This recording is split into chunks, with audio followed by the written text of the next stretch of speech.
வளமுடன்மா. வாழ்க வளமுடன். வாழ்க வாழ்க வளமுடன். வாழ்க வையகம், வாழ்க வையகம், வாழ்க வளமுடன். சிந்தனையை, உடல் நலத்தை சீரமைத்து உய்வித்த குருவே வாழ்க வளமுடன், வாழ்க வளமுடன், வாழ்க வளமுடன். நார்வே ஜூமில் இன்றைக்கு அற்புதமாக ஒரு சாந்தி தவம் அடுத்த அகிலேஷ் ஐயா அவர்கள் குடும்பமும் வாழ்க வளமுடன், வாழ்க வளமுடன். இன்று வழி நடத்தி செல்லும் சுகந்தி அம்மா அவர்களும் வாழ்க வளம் மற்றும் இந்த ஜூமில் இருந்து தொண்டாற்றும் அனைத்து அன்பு உள்ளங்களுக்கும் என் நன்றிகளையும் வாழ்த்துகளையும் தெரிவித்துக் கொள்கிறேன். மேலும் சிறந்த தலைப்புகளை தேர்ந்தெடுத்து அளித்து கொண்டிருக்கும் மதிப்புமிக்க பேராசிரியர் பெருமக்கள் அனைவருக்கும் வாழ்த்துக்களும் வாழ்க வளமுடன் என்று கூறி மகிழ்கிறேன். இன்றைய தலைப்பு நிலையாமை.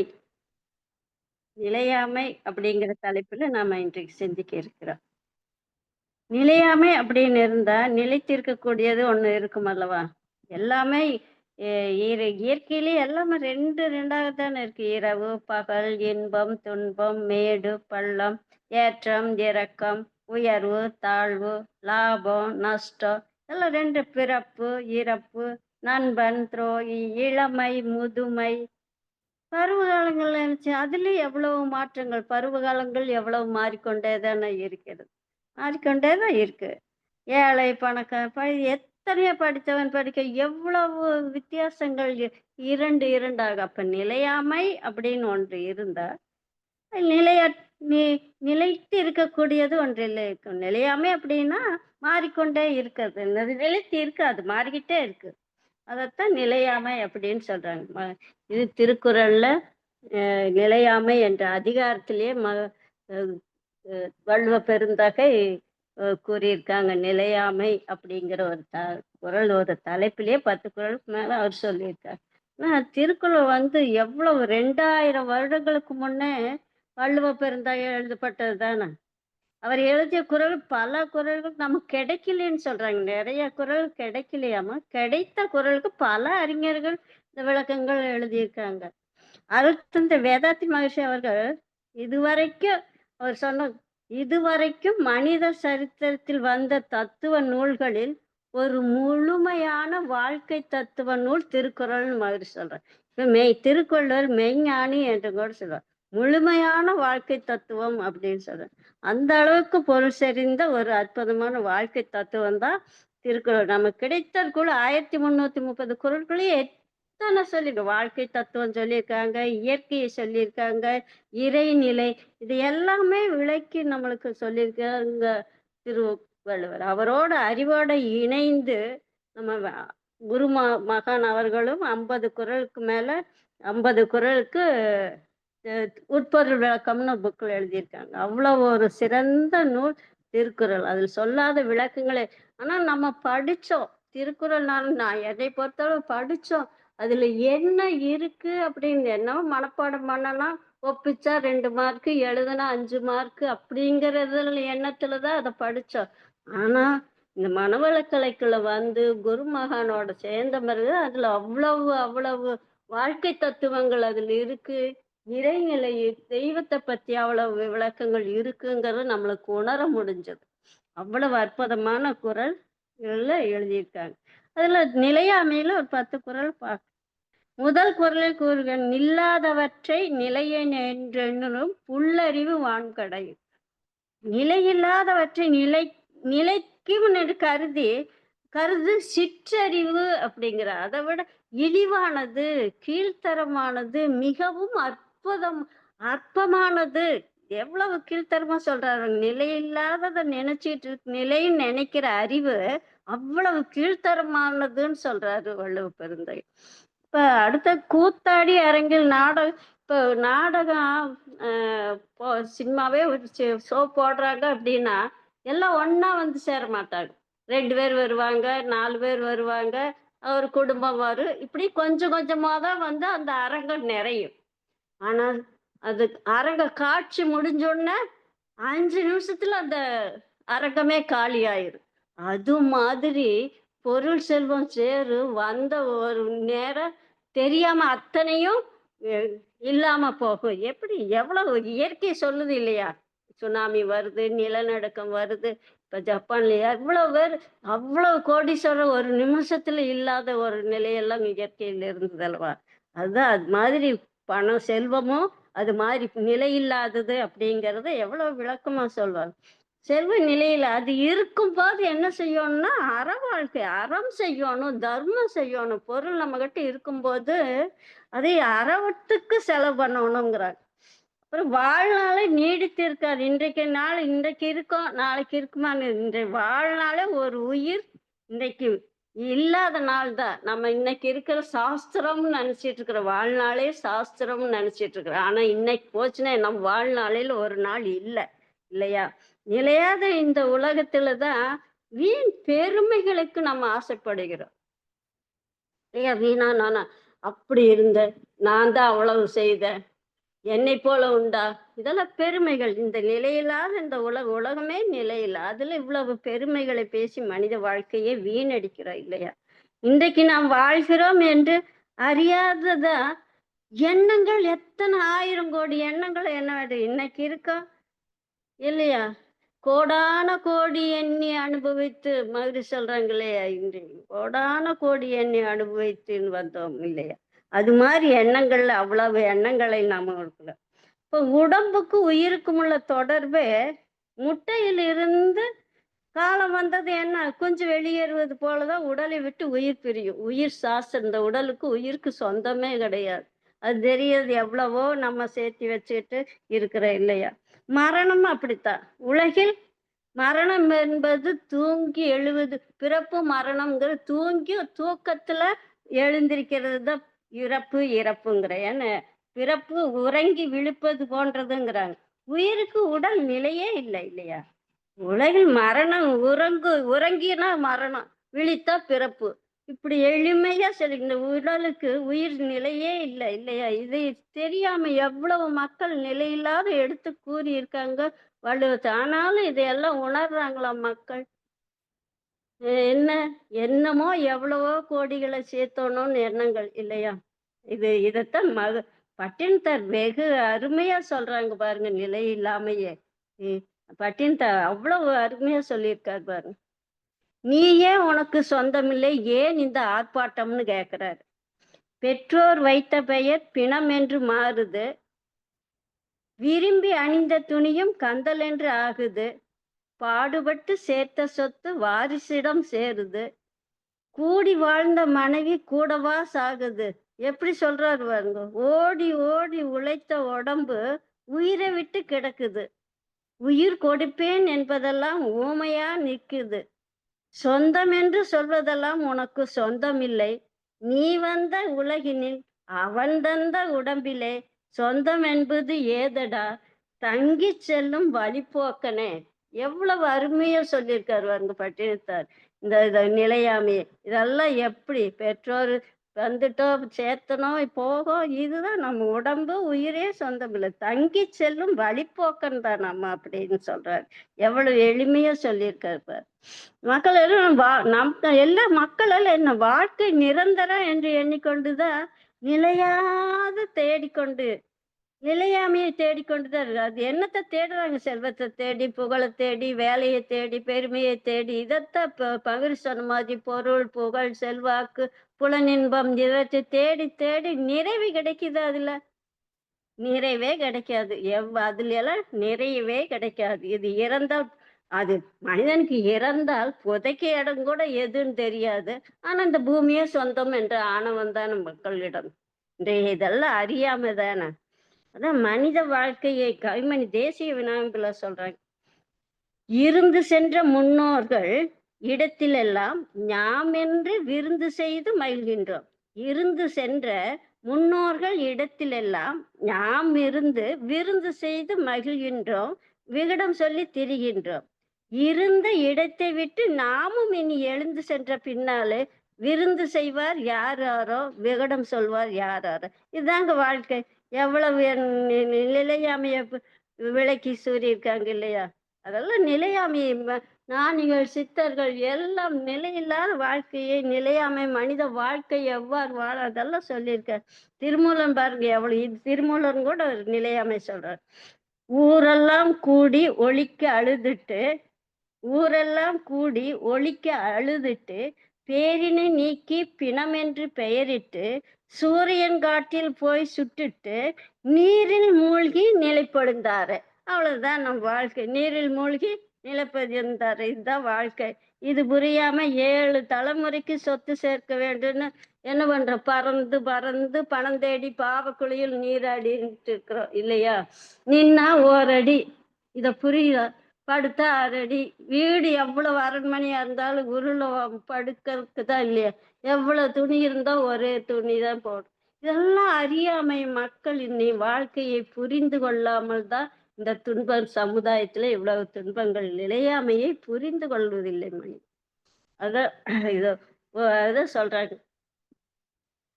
ஒரு முனிவர் ஒருவர் வந்து அரசவைக்கு வந்து அரசரிடம் கேட்கிறாங்க. முனிவர் அரசவைக்கு வந்து அரசர்கிட்ட கேட்கறாங்க, நான் இன்று ஒரு நாள் இந்த விடுதியில் தங்கி செல்ல அனுமதி வேண்டும் என்று. அதுக்கு அரசர், இவ்வளவு பெரிய அரண்மனைய வீடுன்னு சொல்றாருன்னு அவருக்கு வருத்தம். ஏன்னா நம்மள வீடு வீடு அரண்மனைய வீடு விடுதின்னு சொல்றாரு. அதுக்கு அவர் சொல்றாரு, போன முறை இங்க நான் வந்தபோது யார் இருந்தாங்க என்று கேட்க, அதுக்கு அவர் அரசர், எனது அப்பா இருந்தார் அப்படிங்கிறார். அதற்கு முன்னாடி என் தாத்தா இருந்தார். அதற்கு முன்னாடி அந்த தாத்தா இருந்தார். சரி இப்ப விடு, தாத்தாவுக்கு முன்னாடி அது தாத்தா போது. இப்ப நீ இருக்க இல்லையா? இப்ப நீ இருக்க, உனக்கு பிறகு யார் இருப்பாங்க? இது என்ன கேள்வி? எனக்கு பிறகு என் மகன்தான், அவனுக்கு பிறகு என் பேரன், அவனுக்கு பிறகு இப்படி ஒருவர் பின் ஒருவராக இருந்து செல்வதால் இது விடுதி என்று சொல்வதில் என்ன தவறுன்னு கேக்குறாங்க. இதெல்லாம் நிலையில்லாததை எவ்வளவு எளிமையா உணர்த்தி இருக்காங்க பாருங்க. இதெல்லாம் நிலையில்லாமை எப்படிங்கிறத உணர்த்தியிருக்கு. இவற்றையெல்லாம் உணர்ந்த நம்ம, இந்த நிலையாமையெல்லாம் உணர்ந்த நம்ம குருமகான் அருள் தந்தை அவர்கள்தான் பாமர மக்களின் தத்துவ ஞானி. எளிய மக்கள் புரிந்து கொள்ளும் வகையில், எளிய படித்தவங்கள் படிக்காதவங்க எல்லாரும் புரிந்து கொள்ளும் மனித பிறப்பின் நோக்கம் என்ன, வாழ்க்கை என்றால் என்ன, வாழ்வின் நோக்கம் என்ன, எப்படி வாழணும், இதெல்லாம் சொல்லியிருக்காங்க இல்லையா? நிறைவாக எப்படி வாழ, அமைதியாக சந்தோஷமாக மனிதங்களும் வாழ வேண்டும். அதுக்கு என்ன தேவை, எது நிரந்தரம் எது நிரந்தரம் இல்லை என்று வாழ்க்கை கல்வியாக நம்மளுக்கு மனவளக்கலை என்னும் பொக்கிஷத்தை மனிதகுல உய்வன் பொருட்டு நமக்கு கொடுத்திருக்கார் இல்லையா குருமகான். அவர் சொல்றது, அருள் பேராற்றலை உணர்வதுதான் வாழ்க்கைக்கு உண்மையான மேன்மையான அடையக்கூடிய வழி, நிரந்தர வழி. அருட்பேராற்றலை உணர்வதுதான் அப்படின்னு சொல்றாங்க. அதான் இந்த கல்வியில் சொல்றாங்க. இந்த பாடல் மூலம் நமக்கு அந்த கருத்தை சொல்றாங்க. என்ன? கல்வி, செல்வம், பொருளுடைமை, மக்கள் பலம், நட்பு, கண்ணியமாம் ஆளுமை பேறு அனைத்தும் இருந்தாலும், எத்தனை கல்வி, செல்வம், பொருளுடைமை, மக்கள் பலம், நட்பு, கண்ணியமாம் ஆளுமை பேறு அனைத்தும் இருந்தாலும் கல்வியிலே உயர்ந்த அருள் கல்வி இல்லையானால் கற்ற பெற்ற அத்தனையும் சுயநலமாம். அன்பு கல்வியனும் சமநோக்கு நேரிரை உணர்வு கருத்தினிலே உருவாக, கருத்துக்கும் கூட வராது. பிறர் பொருள் சுரண்ட கல்வியெல்லாம் பயனாகும். கல்வி, அன்பு, நீதி, கனிவு, அன்பு, நீதி, கடமையினை மறந்து தன்முனைப்பு தான் ஓங்கும். அருட்கல்வி இல்லைன்னா இவ்வளவு தான் இருந்து ஒரு பிரயோஜனம் இல்லைங்கிறாங்க. என்னன்னா, ஒருவர் கல்வியில் எத்தனை பட்டங்கள் வாங்கியிருக்காங்க, 4 டிகிரி, எம்பில், எம்ஹெச், எத்தனை டிகிரி வாங்கியிருந்தாலும், எவ்வளவு உயர்ந்த பணக்கார செல்வத்துல உயர்ந்திருந்தாலும், மக்கள் தான் அவர் சொல்றதெல்லாம் சரின்னு ஏற்றுக்கொண்டாலும், நண்பர்கள் கூட்ட ஒரு வந்தா பாதுகாப்புக்கு ஒரு 10 பேர் புடைசூழ வருவாங்க இல்லையா? அது மாதிரி நண்பர்கள் நிறைய இருந்தாலும் ஏற்று அவர் சொன்னதை எந்த ஒன்றையும் நிறுவக்கூடிய வல்லமை இருந்தாலும், இவர் சொல்வது ஒரு சிறப்புன்னு எல்லாரும் ஏத்துக்கிட்டு இருந்தாலும், இவ்வளவு சிறப்பு ஒருவரிடம் இருந்தாலும், கல்வியிலே உயர்ந்த அருட்கல்வி, அதான் அருட்கல்வின்னா இயற்கையை பற்றிய தெளிந்த அறிவு, இறை நீதி. இறை நீதியை புரிந்து அருள் பேராற்றின் தத்துவங்களை உணர்ந்து கொள்ளவில்லை என்றால் மக்களிடம் எப்படி அவரோட இருக்கு அன்பு, சமநோக்கு, நேர்நிறை, இந்த எண்ணங்கள் அவர்கிட்ட உருவாகாதுன்னு மகிழ்ச்சி சொல்றாங்க. தன்முனைப்பு தான் மேலோங்க. தன்முனைப்புனால என்னென்ன வரும்? நம்மளுக்கு மகிழ்ச்சி எவ்வளவு விளக்கங்கள். பிறர் வளம் பறிக்கிறது, இல்லை அன்பு கனிவு, எங்க நீதி எங்க கிடைக்கும்? தன்முனைப்பு இருந்தா நீதி எங்க? இவையெல்லாம் அவரோட கருத்துக்கே எட்டாதுங்கிறார். அவரின் எண்ணம் அனைத்தும் நிலையாமையான பொருளை தேடி, புகழை தேடி, செல்வாக்கை தேடி, வேலையை தேடி, பெருமையை தேடி இதுக்குத்தான் நாடி செல்லும். நிலையில்லாதவற்றையே நாடி செல்லும் அவருக்கு அவ்வளவு வயது வாய்ப்பு அத்தனை தகுதி இருந்தாலும் இந்த அருள் பேராற்றல் தத்துவத்தை உணரவென்றால் அத்தனையும் பயனாக அப்படின்னு மகிழ்ச்சி இந்த கவி மூலம் நமக்கு விளையும். நான் வாழ்வின் நோக்கத்தை தெரியணும் இல்லையா? அதுக்கு என்ன வாழ்க்கையே வாழ்க்கையே என்னன்னு தெரியணும். வாழ்க்கைக்கு எது தேவை? எதற்கு பிறந்திருக்கோம்? அதுவும் தெரியாது. ஏன் பிறந்தோம்னு தெரியாது. நித்தியம் எது? அநித்தியம் எது? இதெல்லாம் நான் அது மகிழ்ச்சி சுருக்கமா சொல்றேன். இதையெல்லாம் நாடுகின்ற பழக்கம் சில பேர் தான் கொள்வாருங்கிறார். குருமகன் அப்படித்தான் ஒரு பாடல்ல கொடுத்திருக்கார். தேவை என்ன? கிடைக்கும் இடம் எது? இதெல்லாம் தேடிக்கொண்டுதான் இருக்க. கொடுப்பவர் யார்? இதெல்லாம் தெரியாம தேடிக்கொண்டுதான் தேடி தேடி வாழ்க்கை முடிவு வரை தருவாயில்தான் வாழ்க்கையே முடிய போ மனம் நொந்து வாடுகின்றார்கள் மகிழ்ச்சி ஒரு பாடலை. அது எப்படி இருக்குது? இருளை தேட விளக்கெடுத்து போக முரண்பட்டு தேடிக்கொண்டிருக்கிறார்கள் மகிழ்ச்சி சொல்ற.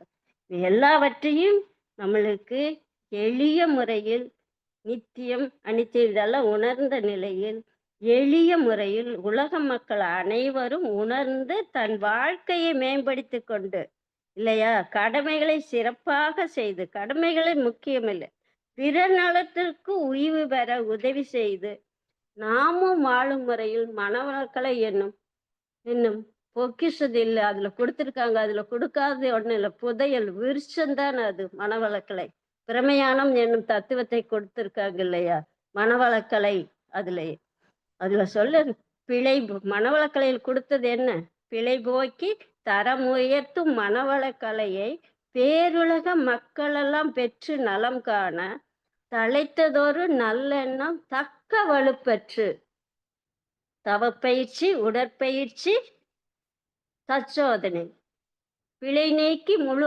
ஆயுள் பெற காய்கல்பம் பிள்ளைகளும் குடும்பமும் நட்பேறு பெற்று உய்ய அழைக்கின்றேன் உலகீரே அன்பின் பெருக்கத்தால் கூப்பிடுறாரு எதுக்கு உடற்பயிற்சி தவப்பயிற்சி தற்சோதனை காய்கல்பம் இதெல்லாம் எதுக்கு உய்யும் பொருட்டு இல்லையா நிலையானதை உய்யும் பொருட்டு அல்லவா அதுக்கு அழைக்கின்ற எப்படி அன்பின் பெருக்கத்தால் அடுத்தல அனைவருக்கும் பொது சொத்தாம் அறிவுக்களை கொள்வார் அந்த அறிவு தான் நிலையாமை அறிவு தான் நீடித்து நிலைத்து என்றும் இருக்கக்கூடிய அந்த அறிவைத்தான் எல்லோரும் உணர வேண்டும் அந்த அறிவுக்கலையை இந்த மனவளக்கலையில் கொடுத்திருக்கேன் அன்போடு அழைக்கின்றேன் இரக்கத்தால் அழைக்கின்றேன் வாரின் வாரின் மகிழ்ச்சி நம்மளுக்கு இந்த நிலைத்து நீடித்து இருக்கக்கூடிய நிலைமாயமையை விட்டு நீடித்து இருக்கக்கூடிய நம்ம வாழணும்னு எவ்வளவு நம்மளுக்கு சொல்லியிருக்காங்க ஆனா மனம்தான் எல்லாத்துக்கும் மனம்தான் மனதை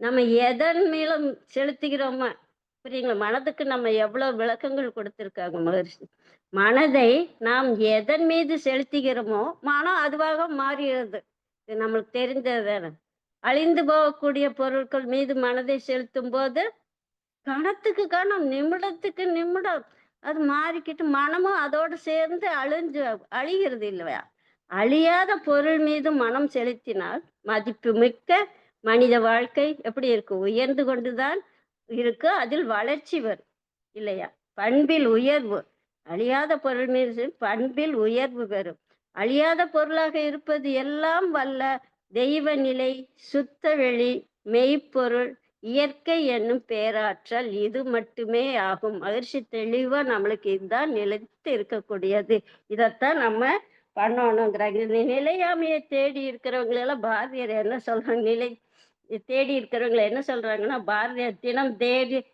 தேடி சோறு தின்று சின்னஞ்சிறு கதைகள் பேசி பிறர் வாழ பல செயல்கள் செய்து கிளப்பருவம் செய்து இல்லையா முதுமையை ஒடுங்கீற்றுக்கு இரையாகும் வேடிக்கை மனிதர்கள் போல் நான் வீழ்வேன் என்றான் நிலையாமையை புரிந்தவர்களில் வேடிக்கை மனிதர்கள்னு சொல்றார் நிலையாம இருந்தா அது மாதிரி நான் வீழ்வேன், அறியாமையில இருப்பேனா அப்படின்னு சொல்றாங்க. இதான் பட்டினத்தார் சொல்றான். "ஒன்றென்றிரு தெய்வம் உண்டென்றிரு. உயர் செல்வம் எது நம்மளுக்கு தேவை அப்படிங்கிறத சொல்றது. இல்லாததே நிலையாமையே விளக்கிட்டு, நிலைத்ததையே பட்டினத்தார் விளக்கியிருக்கார். "ஒன்றென்றிரு தெய்வம் உண்டென்றிரு. உயர் செல்வமெல்லாம் அன்றென்றிரு. பசித்தோர் முகம்பார். நல் அறமும் நட்பும் நன்றென்றிரு. நடுநிலைமை நீங்காமலே உனக்கு இட்டபடி இரு மனமே இது உனக்கு உபதேசமேங்கிறார். ஒன்று தெய்வம் உண்டு நினை இல்லையா? தெய்வம் இல்லாம இல்லையா? அதன் பசித்தோர் முகம் இரக்கம். ப- ஏ- ஏ- ஏழையின் சிரிப்பிலே இறைவனை காண்கிறார். பசித்த நல்ல அறம், அற வாழ்க்கை, நட்பு, இதெல்லாம் தான் நடுநிலைமை. எப்போதும் நடுநிலைமையில இருக்கு. இதுதான் சாஸ்திரம் அப்படின்னு சொல்றார் நம்ம குருமகான். ஒரு அழகிய ஒரு ஒரு அற்புதமான தத்துவத்தை இந்த வாழ்க்கைக்கு இது இருந்தாவே வாழ்க்கை நிறைவான வாழ்க்கை அப்படிங்கறத இந்த பாடல் மூலம் நமக்கு கொடுத்திருக்காங்க. நித்திய அனித்திய நிலை மறவாத ஒத்த உயர்வில் உலகை நோக்கும் தத்துவ ஞானமும் தவத்தின் வலிமையும் சுத்தமாய் இரத்த சுழலும் ஆரோக்கியமும் உத்தம வாழ்க்கைக்கு உகந்த செல்வமும் எத்தகை உயிரின் துன்பம் போக்கும் சித்தமும் செயலில் கடமை அறமும் இத்தனையும் பெற்று இனிதே வாழ்வேன். இதை விட வாழ்க்கைக்கு என்னங்க வேணும்? எவ்வளவு எளிமையா நம்மளுக்கு விளக்கி இது இருந்த இத்தனையும் பெற்று இனிதே வாழலாம், இன்பமா வாழலாம், சந்தோஷமாக வாழலாம், இல்லையா? அடுத்தவங்க உதவி செய்து வாழலாம். அதான் நித்திய அனித்திய நிலை. எது நிரந்தரம் எது நிரந்தரம் இல்லை அப்படிங்கிற அந்த நிலை மறக்காத ஒரு நிலை வேணும்.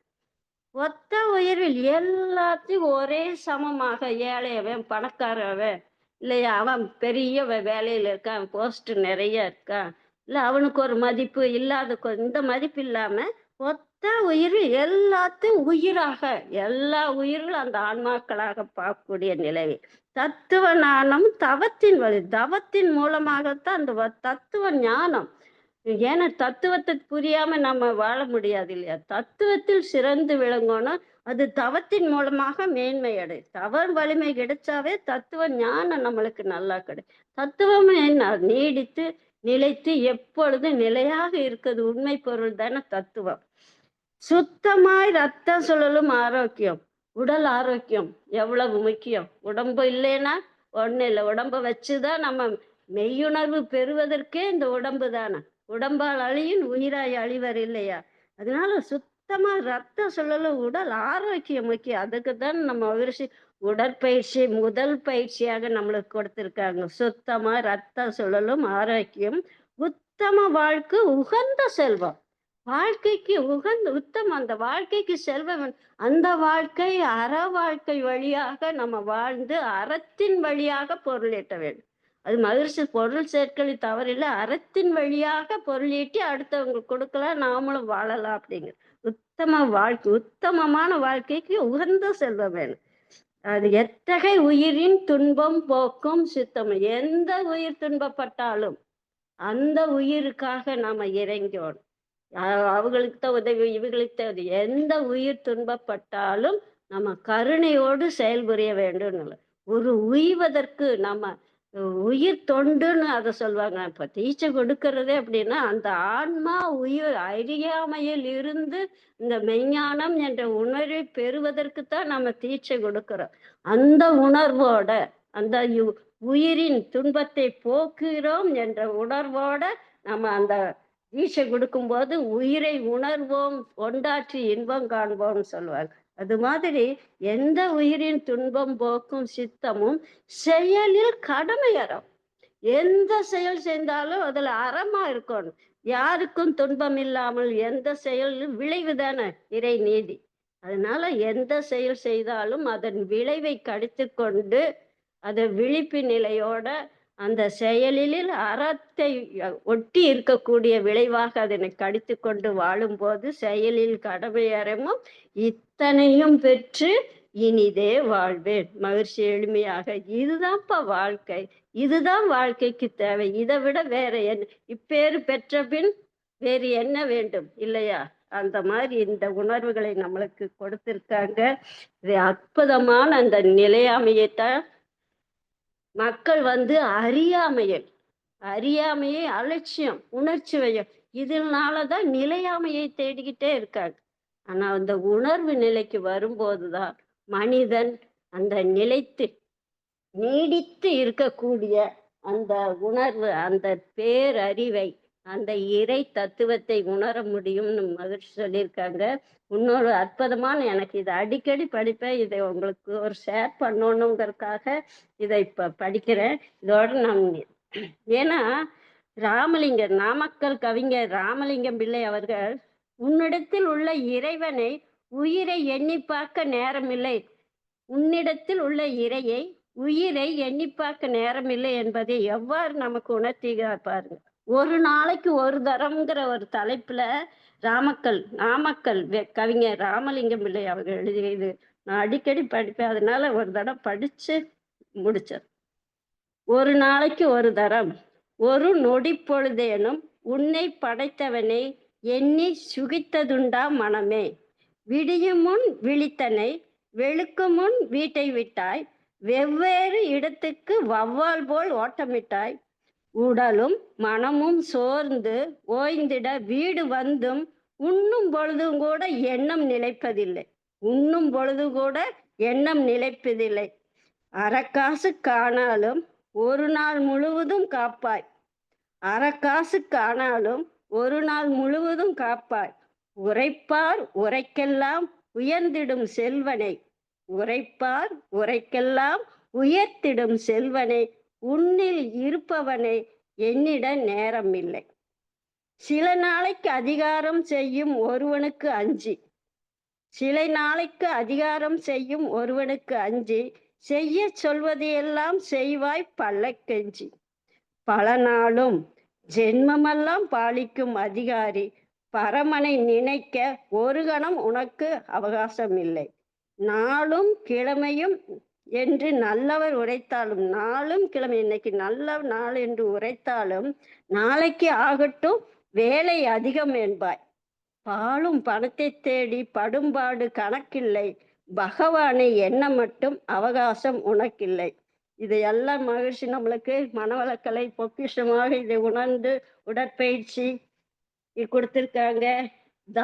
தவத்துல உயிரை உணரக்கூடிய தவம், தற்சோதனை, நம்ம அகத்தாய்வு செய்ய இதையெல்லாம் உடற்பயிற்சி, காயகல்பம், தவம், தற்சோதனை இதையெல்லாம் வாழ்க்கை நலங்களாக நம்மளுக்கு கொடுத்திருக்காங்க. அதோட பெருமையை நாம உணர்வோம். ஏன்னா வேண்டாததை விட்டு உள்ளதை உணர்ந்து அல்லதை தவிர்த்தல்தான் நம்ம மனவளக்கலையின் முக்கிய நோக்கம். அது மாதிரி நாம் அதை உள்ளதை உணர்வோம், அல்லவை விடுவோம். அதன் மாதிரி நாமும் உயர்வோம், மக்களை உயர்ந்து தொண்டாற்றி இன்பம் காண்போம் என்று கூறி என் உரையை நிறைவு செய்து கொள்கிறேன். ஏன்னா தவம், உடற்பயிற்சி, அகத்தாய்வு பயிற்சிகள் ஒவ்வொரு நாளும் பெறும்போது அந்த மெய்யுணர்வு பெற்று மேலாம் நிலையடைய மகிழ்ச்சி வழியை பின்பற்றுவோம். வாழ்க வளமுடன், வாழ்க வளமுடன்.